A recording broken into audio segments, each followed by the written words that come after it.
قریب تھا تو حضور اکرم صلی اللہ علیہ وسلم نے صحابہ سے بات فرمائی، رمضان کی اہمیت بٹھائی، رمضان کا شوق دلائے۔ اب رمضان کی آمد ہے، 7 باتیں بتائی حضرت محمد صلی اللہ علیہ وسلم نے صحابہ کو رمضان سے متعلق 7 باتیں بتائی۔ یہ 7 باتیں ہر گھر میں اس کے تذکرے ہوں، بچوں کی زبانوں پر، بوڑھوں کی زبانوں پر، مجلسوں میں بیٹھے، صبح سیر کر رہے ہیں، دوستوں میں بیٹھے، یہ باتیں کریں۔ یہ 7 باتیں اللہ کے نبی نے صحابہ سے فرمائی رمضان سے پہلے۔ پہلی بات فرمائی کہ دیکھو رمضان کا مہینہ آ رہا ہے، یہ برکت والا مہینہ ہے، برکتیں سمیٹو، برکتیں، گھر بنیں گے برکتوں سے، مسئلے حل ہوں گے برکتوں سے، پریشانیاں ختم ہوں گی برکتوں سے، پیسوں سے نہیں۔ یہ پیسے کمانے کا مہینہ نہیں ہے، پیسے جمع کرنے کا مہینہ نہیں ہے، یہ برکتیں سمیٹنے کا ہے، برکت سے مسئلے حل ہوتے ہیں۔ بکری 1-2 بچے دیتی ہے، کٹیا 8-10 بچے دیتی ہے، ریوڑ کس کے نظر آتے؟ ریوڑ، بکری میں برکت ہے، بکریوں میں برکت ہے، برکتیں سمیٹنے کا مہینہ آ رہا ہے۔ دوسری بات فرمائی حق تعالی شانو اپنے بندوں کی طرف متوجہ ہو جاتے ہیں۔ جب اللہ بندوں کی طرف متوجہ ہو گئے تو بندوں کو بھی اللہ کی طرف متوجہ ہو جانا چاہیے۔ اب کتنی عجیب بات ہے، اللہ تو بندوں کی طرف متوجہ ہوں اور بندے اللہ کی طرف متوجہ نہ ہوں۔ آپ کسی کے پاس جائیں اور آپ کو وہ توجہ نہ دے، آپ کسی سے بات کریں اور وہ کسی اور طرف دیکھ رہا ہو۔ تیسری بات فرمائی حق تعالی شانو اپنی رحمت خاصہ نازل فرماتے۔ عام رحمتیں پورے سال ہیں، رمضان میں خاص رحمتیں نازل ہو رہی ہیں، خاص رحمتیں، ان رحمتوں سے اپنا اپنا حصہ لے لو، اپنا اپنا حصہ لے لو، اپنا اپنا حصہ لے لو۔ بھائی نہر میں پانی ہوتا ہے، ہر آدمی اپنے برتن کے حساب سے پانی بھر لیتا ہے، جس کا چھوٹا برتن ہوتا ہے پانی بھی تھوڑا ملتا ہے، جس کا برتن کا ڈھکن بند ہوتا ہے اسے قطرہ بھی نہیں ملتا ہے۔ رحمتیں ہیں اللہ کی خاص رمضان میں، اپنا اپنا حصہ لو اس سے۔ چوتھی بات فرمائی حق تعالی شانو بندوں کی خطاؤں کو معاف فرماتے۔ انسان سے بڑی غلطیاں ہیں، کمیاں، کوتاہیاں، کہیں دیکھنے میں، کہیں بولنے میں، کہیں سننے میں، کہیں کمانے میں، کہیں خرچ کرنے میں غلطیاں ہو رہی ہیں۔ اللہ معاف کرنے والے ہیں۔ رمضان کا مہینہ کس لیے؟ معافی مانگو، معافی مانگو، معافی مانگو اللہ سے، اللہ معاف کر دے گا۔ یہ معافی مانگنے کا مہینہ ہے۔ اس لیے شب قدر میں کیا دعا سکھائی؟ یہ نہیں کہ میں نے بڑے روزے رکھے، بڑی تراویح پڑھی ہے، بڑی تہجد پڑھی ہے، بڑی نفلیں پڑھی ہیں، بڑا اعتکاف کیا ہے، بڑے صدقے کیے ہیں، اللہ قبول فرما۔ نہیں، شب قدر میں کیا دعا ہے؟ اللہم انک عفو تحب العفو فاعف عنی، اللہ تو معاف کرنے والا ہے، معافی کو پسند فرماتا ہے، مجھے معاف کر دے۔ معافی مانگو بھائی، اللہ کو بندے کا معافی مانگنا بہت پسند ہے۔ پانچویں بات فرمائی حق تعالی شانو بندوں کی دعاؤں کو قبول فرماتے ہیں۔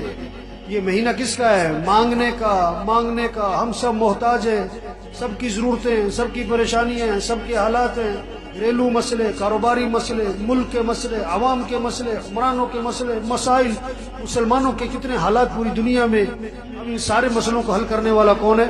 اللہ ہے۔ خوشیاں دینے والا اللہ ہے، پریشانیوں سے بچانے والا اللہ ہے، آئی مصیبتوں کو سے نکالنے والا اللہ ہے۔ تو کس سے مانگو؟ سحری کا وقت کس لیے ہے؟ مانگو اللہ سے، مانگو اللہ سے۔ افطاری کا وقت کس لیے ہے؟ مانگو اللہ سے۔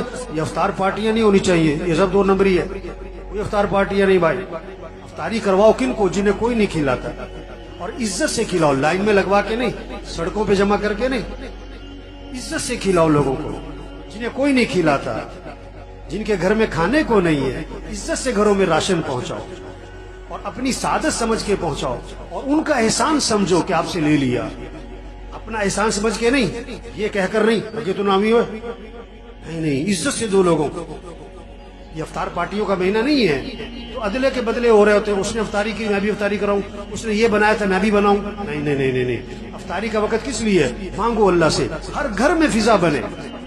مستورات کو سمجھاؤ کہ افطاری جو ہے نا عصر سے پہلے کر لو جو کرنا ہے، عصر کے بعد قرآن پڑھو، ذکر کرو، افطاری سے 15-20 منٹ پہلے سب دسترخوان بیٹھ کے دعا مانگو، اللہ سے مانگو، اللہ خوش ہوتے ہیں۔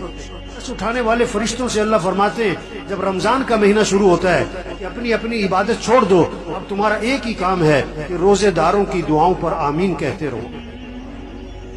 یہ مانگنے کا مہینہ آ رہا ہے، مانگو اللہ سے، مانگو اللہ سے۔ ایک اللہ کی ذات ہے جس سے مانگو تو خوش ہوتا ہے، نہ مانگو تو ناراض ہو۔ خزانے بھرے پڑے، وہ سخی ہے، وہ کریم ہے، وہ جواد ہے۔ چھٹی بات فرمائی، حق تعالی شانہ فرشتوں کے سامنے فخر فرماتے ہیں، دیکھو میرے بندے دن میں روزہ رکھتے ہیں، رات کو میرے سامنے قیام کرتے ہیں، رکوع کرتے ہیں، سجدے کرتے ہیں، میرے سامنے ہاتھ پھیلاتے ہیں۔ گرمی ہے روزہ رکھا ہوا ہے، اور دن لمبا ہے روزہ رکھا ہوا ہے، بھوک لگی ہوئی ہے روزہ رکھا ہوا ہے، کھانا سامنے پانی سامنے نہیں پیتا ہے، کوئی دیکھ نہیں رہا، میرا ڈر ہے۔ اللہ بندوں فرشتوں کے سامنے فخر فرماتے ہیں، دیکھو میرے بندے روزے رکھ رہے ہیں، میرے سامنے رات کو قیام کرتے ہیں۔ ساتویں بات فرمائی، حق تعالی شانہ تمہارے تنافس کو دیکھتے ہیں رمضان میں، نیکیوں میں ایک دوسرے سے آگے بڑھنا۔ یہ کہتے ہیں نا سیزن آ رہا ہے، تو دین داروں کا، ایمان والوں کا رمضان کیا آ رہا ہے؟ یہ نیکیوں کا سیزن، قرآن کا سیزن۔ یہ رمضان اور قرآن اس کی خاص مناسبت ہے۔ جبریل علیہ السلام رمضان شریف میں آتے تھے حضور صلی اللہ علیہ وسلم کے پاس اور قرآن کا دور فرماتے تھے۔ ہمارے گھروں میں فضا بنے، بچے بچیاں مقابلہ ہو، اتنے سپارے پڑھے میں اتنے پڑھوں، اتنے نفل پڑھے میں اتنے پڑھوں، اس نے اتنی تسبیح کری میں اتنی تسبیح کروں۔ یہ رمضان تنافس، نیکیوں میں ایک دوسرے سے آگے بڑھو۔ یہ پیسے کمانے کا نہیں، یہ بازاروں کا نہیں، یہ موبائل کا نہیں۔ یہ رمضان کے مہینے میں موبائل بند کرو، موبائل بند کریں، ٹی وی بند کریں، ٹی وی بند کریں۔ ٹی وی کا نہیں ہے، موبائل کا نہیں ہے، سیر سپاٹوں کا نہیں ہے، کھیل تماشوں کا نہیں ہے، فنکشنوں کا، تقریبات کا نہیں ہے، افطار پارٹیوں کا نہیں ہے۔ یہ اعمال کا مہینہ، اعمال کا مہینہ۔ یہ 7 باتیں فرما کر حضور صلی اللہ علیہ وسلم نے فرمایا سخت لہجہ ہو گیا آپ کا، آپ کی الفاظ میں شدت آ گئی، سختی آ گئی۔ آپ نے فرمایا بد نصیب ہے وہ شخص، بد نصیب ہے وہ شخص جو اس مہینے میں بھی اللہ کی رحمت سے محروم رہ جائے۔ بد نصیب ہے وہ شخص جو اس مہینے میں بھی اللہ کی رحمت سے محروم رہ جائے۔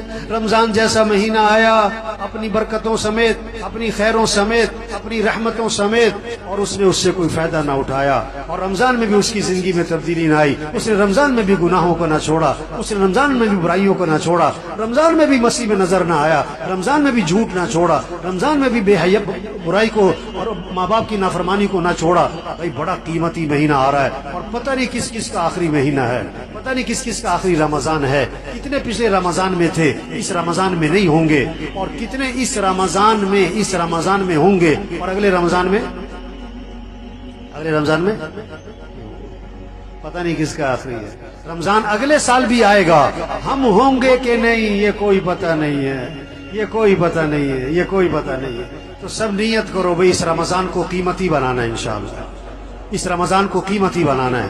ایک کام کر لے رمضان قیمتی بنانے کے لیے، نظام الاوقات بنا لے، نظام الاوقات بنا لے، گھر میں سب کا نظام الاوقات بنائے، بچے بچیاں، ابا دادا پوت، سب نظام الاوقات بنائے۔ یہ سونے کا وقت، یہ اٹھنے کا وقت، یہ نماز کا وقت، یہ قرآن کا وقت، یہ ذکر کا وقت، یہ دعا کا وقت، یہ تعلیم کا وقت، اور یہ دکان مرد ہیں، یہ دکان کا دفتر کاروبار کم سے کم مستورات گھر میں ٹائم بنائے۔ یہ افطاری تیار کرنے کا وقت ہے، یہ سحری تیار کرنے کا وقت ہے، اتنے بجے اٹھنا ہے، اتنے بجے سونا ہے، اب یہ قرآن پڑھنا ہے، اتنے سپارے پڑھنے ہیں، اتنا ذکر کرنا ہے، اتنی دیر دعا مانگنی ہے۔ نظام الاوقات بنا لیں، وقت قیمتی بن جائے گا۔ اللہ سب کو اس کی توفیق عطا فرمائے۔ نیت کریں، دعا مانگیں، کوشش کریں، اللہ ہمیں توفیق عطا فرمائے۔